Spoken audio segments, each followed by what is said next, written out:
আমি এখন দাঁড়িয়ে আছি ফুলগাজীর উত্তর শ্রীপুরের পূর্বপাড়া গ্রামে। আমার পিছনে আপনারা দেখতে পাচ্ছেন যে ভারতের উজান থেকে নেমে আসা পাহাড়ি দলে এখানে লোকালয় প্লাবিত হয়েছে, কিন্তু লোকালয় প্লাবিত হওয়ার আগে এখানে একটি বাঁধ ভেঙে যায়, যার কারণে পানি হু হু করে এখানে ভিতরে ঢুকছে। আমরা যদি আপনাদেরকে জানিয়ে রাখতে চাই, এখানে একটি বাড়ি আছে যেটি আলী আশরাফ খন্দকার নামে একজন স্থানীয় বাড়ি, যেটি গতকাল রাতে ভেঙে গিয়েছে বলে আমরা নিশ্চিত হতে পেরেছি। পাশাপাশি ওনার যে আশরাফ আলী খন্দকারের যেসব আসবাবপত্র আছে, আসবাবপত্রের পাশাপাশি ঘরের টিন সহ যেসব জিনিসপত্র আছে সবকিছু ভারতের উজান থেকে নেমে আসে যে পাহাড়ি দল, সেই পাহাড়ি দলে ভেসে গিয়েছে বলে আমাদেরকে এখানে স্থানীয়রা জানিয়েছে। আমরা যদি আপনাদেরকে জানিয়ে রাখতে চাই, ভারতের উজান থেকে নেমে আসা ডল ও ফেনীতে টানা ভারী বর্ষণের ফলে মুহুরী, কহুয়া, সিলোনিয়া নদীর বন্যা নিয়ন্ত্রণ বাঁধের 15টি স্থানে ভাঙন দেখা দিয়েছে বলে আমরা নিশ্চিত হতে পেরেছি। দর্শক, আমরা যদি আপনাদেরকে জানিয়ে রাখতে চাই, এই মুহুরী, সিলোনিয়া, কহুয়া নদীর পানি দ্রুত গতিতে নিষ্কাশনের জন্য খোলা রাখা হয়েছে সোনাগাজীতে অবস্থিত ফেনী রেগুলেটর মুহুরী প্রজেক্টের 40টি গেট।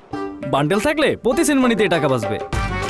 বিকাশ সেনমানি বান্ডেল কিনে জিতুন প্রতি লেনদেনে। দর্শক, এর পাশাপাশি যদি আপনাদেরকে আমরা জানিয়ে রাখতে চাই, গতকাল সন্ধ্যা 6টা পর্যন্ত ফেনীতে প্রায় 441 মিলিমিটার বৃষ্টিপাত রেকর্ড করা হয়েছে, যা আবহাওয়া অফিস বলছে ফেনীতে এই মৌসুমে সর্বোচ্চ।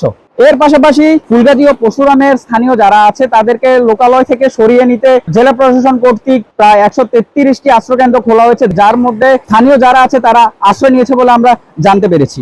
আমরা এখানে স্থানীয়দের সাথে কথা বলে জেনেছি তারা আসলে সরকারের কাছ থেকে ত্রাণ চায় না, তারা চায় যাতে একটি স্থায়ী বাঁধ নির্মাণ করা হোক। এই স্থায়ী বাঁধ নির্মাণ করা হলে তাদের এই যে সমস্যাগুলা, সেই সমস্যাগুলার আর সম্মুখীন হতে হবে না। এই ছিল আমার ফুলগাজী থেকে সর্বশেষ।